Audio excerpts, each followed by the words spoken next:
we were going to be treated to the exciting tag team grudge match of Miro and Pip Sabian against the Butler, Taylor, and Pockets.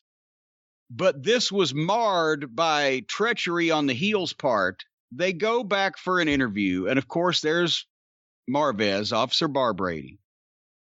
And he asked the question, and before either Chuckle or Pockets can speak, they're jumped in the hallway backstage. They're not kidnapped now, but they are assaulted. So it happened again by Miro and Pip Sabian. And what was your opinion? They run Taylor headfirst through a glass window in a door. What was your opinion of that? Was that gimmick glass or not? I assumed it was, but I don't know. Here's what I think happened in my erstwhile and learned and experienced opinion. Door glass don't break like that in these buildings. That was gimmick glass, and he went down immediately like he was getting juice, but the idiot cut his arm on the gimmick glass when he went through it and blocked his head worse than he cut his head when he tried to get juice, and it ended up he had no blood on his face where he tried to get it, but he fucking accidentally cut his arm open because the fucking gimmick glass didn't work with him. So this was fucked up before they even got in the ring. And also, they let the jobbers get color, but not the grudge tag team title match on first. Nobody in that bled, but they can let the job guys get color, and then they've also got an exploding fucking goof match coming up. Anyway, so the heels just get rid of Pockets, and he's nowhere for minutes. And they drag Chuck onto the stage and toss him in the ring, and Miro cuts an unintelligible promo, and Chuck says, "Ring the bell," so that they can have an official match because that means so much here. And they get to heat on Chuck. And as I said, by that point, his juice had dried up, so he can't even do that right. The only way he was bleeding good from the arm, that was accidental. The shit that would have looked good, he couldn't fucking do it. I did note that I think this is the first time I've ever seen Pip Sabian try to wrestle. The Make-A-Wish program does so much good, Brian, for these young men. He reminds me of one of the first lines I ever heard when I got into business. He reminds me of the guy that would come up to you and say, "Mr. Cornette, did you see my last match?" And I'd say, "Son, I certainly hope so." So then Pockets comes stumbling out on the stage, falling and stumbling. He's all fucked up, but he reveals he was just playing possum. And he makes a comeback in quotation marks. Now Miro and Chucklefuck disappear, and Pip and Pockets have the entire ring to themselves like two angry white nerds fighting over the last Pop-Tart. And both of them together have the combined weight of one grown man. So they do some shit for a while. Then Miro comes back. You'll find this is a theme in these AEW matches. And they're doing it in the WWE too. You just can't tell quite as obviously because their production is better, and also they don't have any fans in the audience. But these fuckers are just, it's like a concert where Keith Richards decides he's going to have a 4-minute guitar solo, and the rest of the Stones just fucking bail around behind the goddamn drum kit and snort another line, and they're gone. They're having spots in these matches where guys will just roll out and just sit on the floor and just be gone and just not participate at all, so the people in the ring can have the spotlight. So Pockets actually did the fake kicks to Miro. And then it just went on. A Pip was pushed into and knocked Penelope Pitstop off the apron, and Miro hit a sloppy something on Pockets.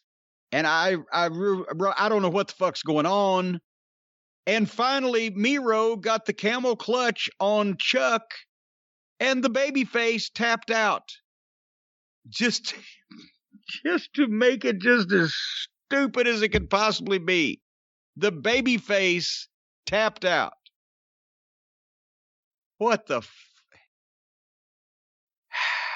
Did I miss anything? No, I mean, he got the camel clutch.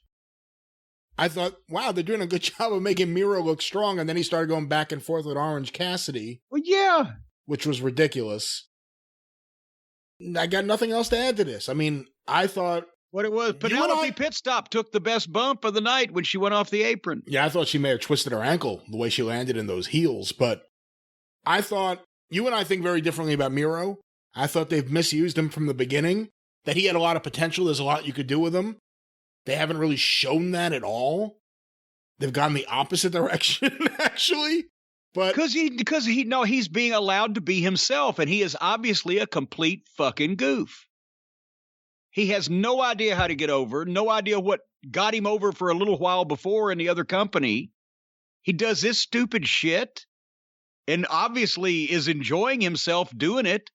He was paired with a fucking kid that looks like he's in middle school and his slutty girlfriend to have a feud with a guy that sticks his hands in his pockets and another guy that looks like he cuts his hair with a pencil sharpener. Job guy underneath talent all the way. And he has embraced this instead of saying, no, Tony Khan, you make me top guy or I go fuck you and humble you. No, that's the Iron Sheik. But you know what I'm saying. But he's a fucking idiot. Miro with his Minnie Mouse t-shirts. But here came the promo. So now we know we're going to do this next week. Jericho and MJF trying to make excuses for the loss in a backstage interview, and Jericho said we're going to have an Inner Circle War Council this Wednesday on Dynamite.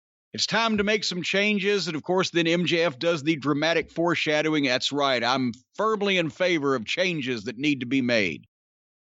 So they did this fucking angle. They fucking hospitalized Papa Buck. They have one match with these little clowns. And now they're going to pull the trigger on what we knew was going to happen all along, or we figure that. It's obviously been teased that MJF's going to Iggy Jericho out of the thing. But are they apparently going to do that this week already? Will it be a swerve? And what we think is going to happen, what we've all said is going to happen for months, isn't going to happen? But what else would make any sense? I don't know. See, that's the thing. If they do swerve us, which they very well could, then it will be something that makes absolutely no fucking sense to have happened because they've led us to believe the other thing will take place. So that's a perfect swerve. Yeah, it doesn't have to make sense just as long as you didn't figure it out. And there's another example. I mean, Monday Night Raw ruined Chris Jericho mentally because everything he does is like a Raw skit. We're going to have a birthday party, or whatever it was early on where they had his dad in a box. We're going to have the dinner debonair. We're going to have a debate. We're going to have a fake press conference. We're going to have the War Council. The War Council won't be in a back room. It'll be in the ring in front of everybody. Everything's a bad Raw segment with Jericho. Everything is what Vince McMahon wouldn't say yes to with Chris Jericho. There's a lot of people doing things now that they've been told for good reason in the past not to do. And this is the place for it, apparently, since there is no leadership